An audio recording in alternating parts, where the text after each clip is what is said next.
Just to remind everyone, the motion in January 2021 had requested for the minister as shareholder representative of the CBCS to request that the central bank prioritize the vetting of this consumer banking protection law in such a manner that the 4 key principles stated in the considerations are addressed. The point of that was to ensure that the legislation would still stick to the key principles, which is financial inclusion, having a right to a basic bank account, having it within a fair amount of time, the rules by which a banking relationship can be terminated.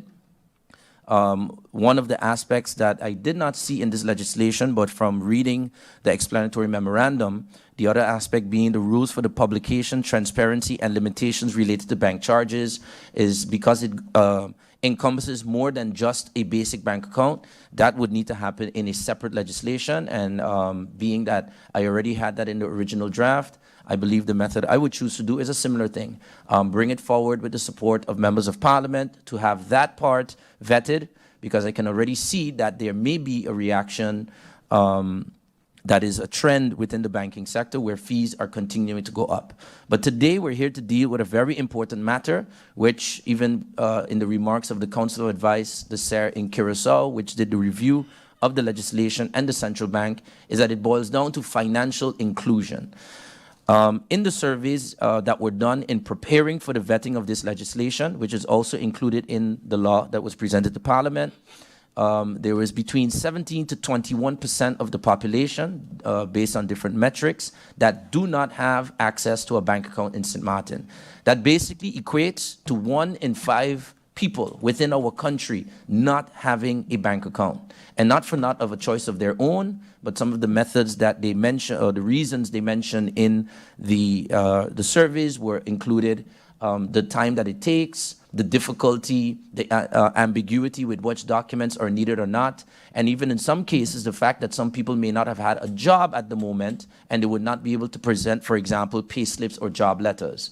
I think that even if someone is unemployed or retired or a student and don't have those type of documentation, they should have access to a basic bank account, and this legislation does cover that.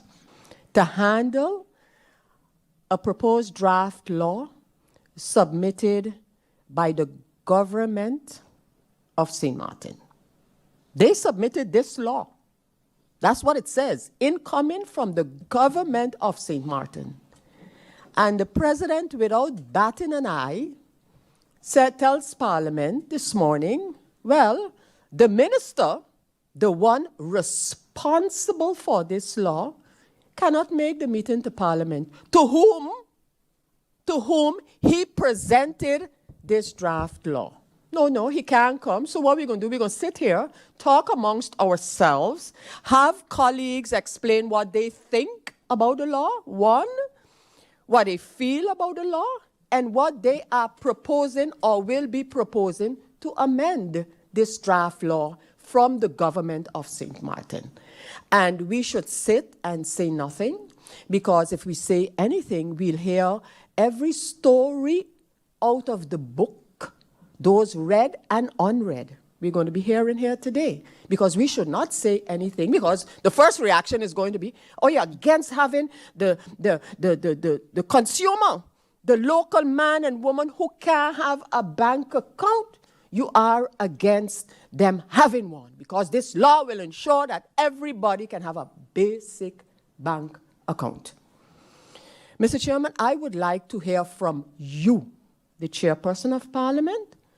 What is the particular rush behind this draft law? Why? I would honestly like to hear from you why you found it necessary, knowing the Minister of Finance could not be present at this meeting, to still convene this meeting. So we can't have a discussion. No, we're going to sit here, talk amongst ourselves, ask some questions, make up a report, send it to the minister, who will answer it when he feels like. That's what you're telling us here this morning. That's what you're telling me. So, Mr. Chairman, I need to understand from you why today start the handling of this law. Yes, a central committee meeting on a draft national ordinance, a draft law, establishes for the world to know that the handling has started. We started the handling of the draft law in a central committee in which no member of government found it necessary and appropriate to come and face the members of parliament on a draft law that they presented. That's what we have before us here today. The first time he came to me with it, I told him it will not get my support because over and over, I keep saying it all the time, that the problem we have here in St. Martin is not necessarily the banks, but the central bank. Because it is the central bank that is supposed to do their oversight and supposed to do their regulating or regulation of the banks. And here we are again, where a law is presented where everyone should have a basic bank account. And my colleague and I have been back and forth, and he was like, what it is you would like to see, tell me. And I said, listen, you are telling that you're presenting this law, but what is a basic bank account? What constitutes a basic bank account? Because again, nowhere in it are you saying this is what is needed. Similar to what my colleague Akeem Arundel is asking. Nowhere is it stating, well, listen, a basic bank account requires A, B, C, or D. Again, what we are leaving it up to is for the bank to make that decision as what is a basic bank account. And because of that, I said, listen, I cannot support it, because what you are doing is simply turning the coin back upside down. You're leaving it up to the bank. And this is the problem when I said we are to secede from the central bank, because we are not getting the proper representation from the central bank. So for me, right, I have reached to a point with my colleague, and I'm saying, if you can find it fit to make an amendment or amend the law and say, listen, these are the requirements for a simple bank account: 2 forms of ID and an address, and that's it. That is what constitutes a basic bank account. Then I can see myself in it. In addition to that, I had a discussion with him when I told him, I said, as it is right now, banks are not taking checks. But with your checking account, you can pay GEBE. You can make all the payments you want with your checking account, but you can't do business with your checking account. And that's because the bank made that decision. The banks chose to do that. The banks are the one telling us what we can and cannot do, and the central bank sits on the side and they do nothing. So these are my arguments, these are my concerns. So again, to the initiator, again, if you can find it, to amend it where these things can be done, then I can see myself in this law, then I can see myself supporting it. If not, then it will not get my support. I hope the government, I hope the initiator, I hope my colleague understand what my concerns are with this banking law.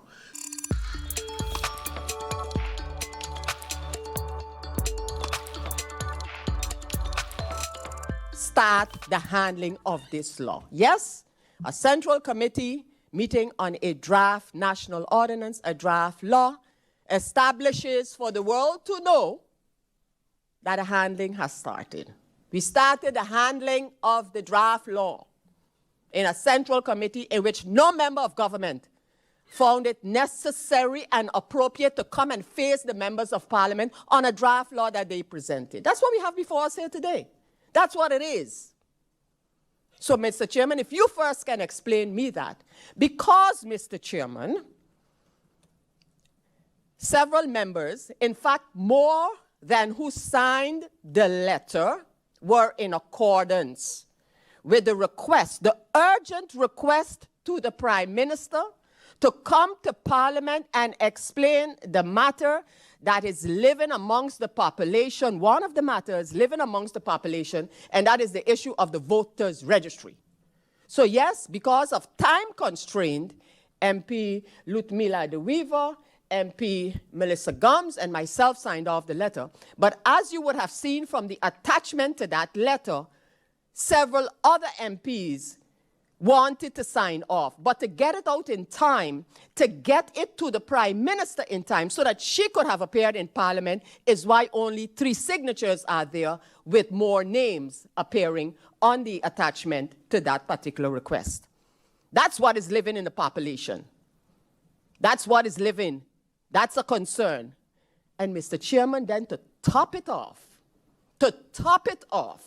you have the heart to call members of parliament out on this day to discuss this draft law when you know that one of the biggest issues living amongst the population of St. Martin today, the matter of GEBE, for which, again, members of parliament requested an urgent meeting. And the urgent meeting was held. We started the meeting, and the questions that were asked, we are still waiting on answers. The people of St. Martin are still waiting on answers. Mr. Chairman, you went out to a public event, and you told the people in attendance at that event that you will be calling a meeting on the acrobatic presentation here to Parliament about what is happening on St. Martin, throughout St. Martin. Today, we, the members of Parliament, the people of St. Martin, are waiting on those answers, are waiting on that meeting to take place to get information from the government of St. Martin. But no, Prime Minister doesn't see the need to come back to Parliament to address a matter like GEBE. The President of Parliament does not see the need to call a meeting on such a devastating report on St. Martin. But here we are today because a survey has shown that a large amount of consumers cannot have access to banking. And the question would be, is it a matter of not being able to do anything with a bank account, and that the persons, even if they had a bank account, they don't have the funds to access it? Is it that? What exactly did the report show besides saying, well, X percentage of the people of St. Martin don't have access to a bank? This member of parliament on this draft law would like to hear directly, not not by presentations in here, from the Central Bank of Curacao and St. Martin, one, from the Bankers Association on their position taken with respect to this law.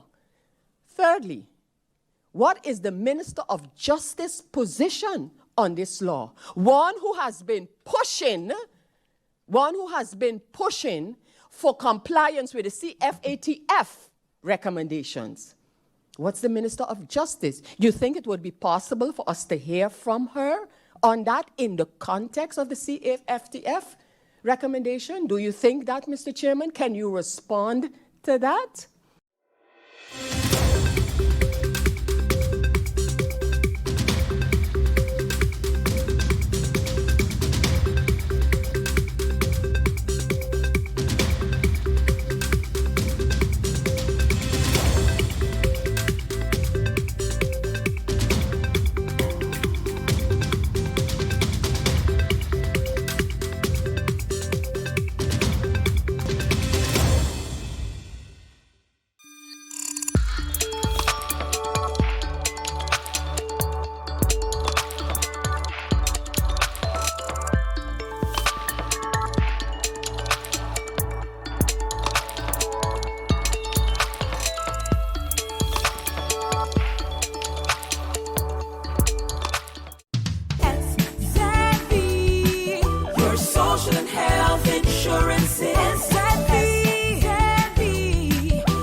Are you SXV insured?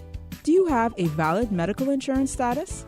SXV is cardless. Request your My SXV account today and enter the virtual office of SXV. Go to sxv.sx and sign up now. SXV, yeah. Your social and health insurances.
Number one, if you don't have your voting card on January 11th, there's no mechanism to show up to your assigned voting spot and vote, or is there?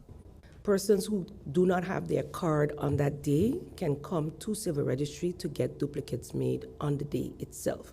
Of course, not 7 o'clock in the night. So anybody who don't have a voting card, I would really encourage you on election day, if still you do not have one, you have not made use of your opportunity today from 4 to 6, Thursday, Friday, and on Saturday, then you can come on election day as well. So not next week. Okay, because we're approaching the election day itself, so from Monday, we need some extra time to set up the booths. I must say, our own department is the one that does that part, so we are on the road with a lot of staff members, so we limit the amount of persons that we are asking to come to the department to do other business. So we have our appointment system. Persons can come, but we try not to do it next week because we don't have the manpower. From Monday evening, we are on the road fixing, putting booths and polling stations ready for the elections. So that's why we cater them until Saturday. Of course, the day of election itself, you can come. We discuss this with the polling station members that till 6 o'clock, they can come to the civil registry to get a duplicate. After 6, the polling station members are allowed to make a duplicate themselves.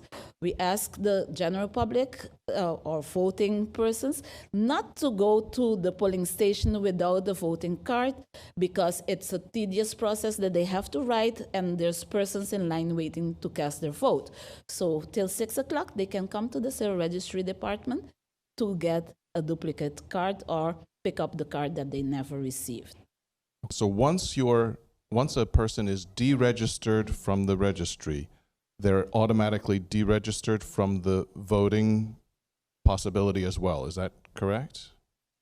That depends on when they were deregistered, because the voting registry, as Kathy explained, civil registry is a complete registry of all the residents of St. Martin. And I've heard a lot of people debating, oh, why isn't it just a separate registry? It's a goal that we have, but we need to do legislative changes to make that happen, which were not possible in the short term. So they extrapolate the voting population from the complete registry. And that is done by the particular day, it was October 23rd of 2023. So if perchance you got deregistered after that, you may still already have your voting card. Okay. And then you mentioned that your criteria for being in the registry is that you should sleep in your residence 8 months, which means that students that are going abroad should Students are not. So she also explained that students are not on the list to be deregistered based on the fact that they're students. However, they don't have a list of students, so some may have been deregistered by accident. Understood. Thank you.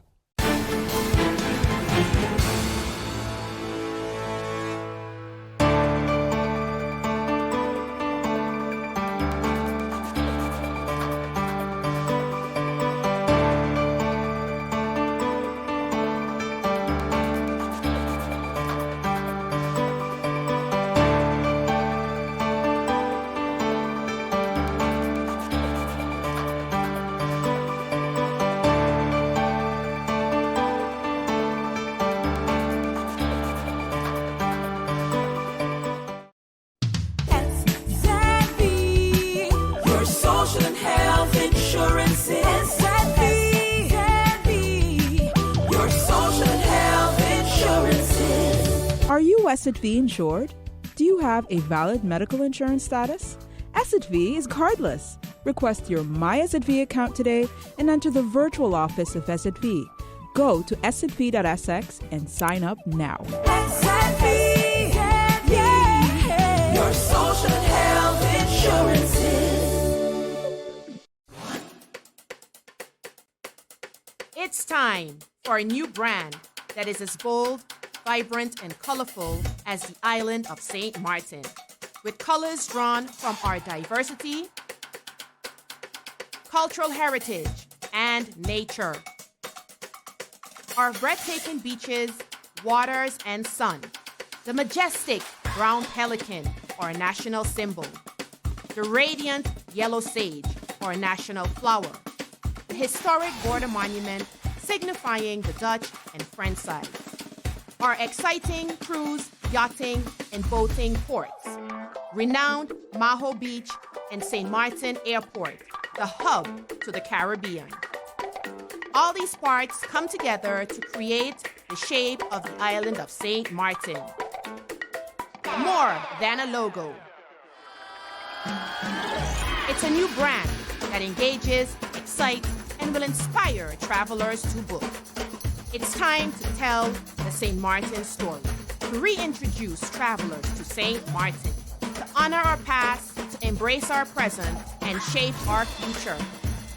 Our culture and diversity, Dutch and French sides, unrivaled cuisine, twice the nightlife, entertainment, and shopping, cruises, boating, and yachting, twice the adventure, exploration, and relaxation, splendid and scenic accommodations, Pinel, Tentamar, and island hopping in the Caribbean. Whatever your taste, St. Martin has more. Experience twice the Caribbean. St. Martin.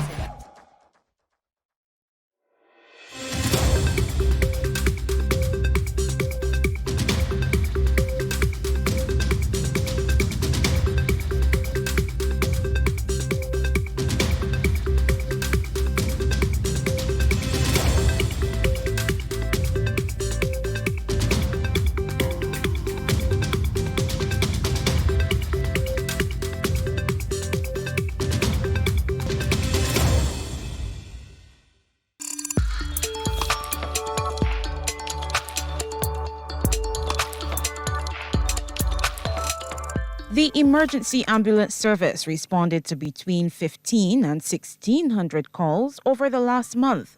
Consultant head of the service, Dr. David Boyer, confirms this was above average. I'll say that 15 to 1,600 calls for December was a little bit of an anomaly because normally that really is usually in the region of 1,200 or so.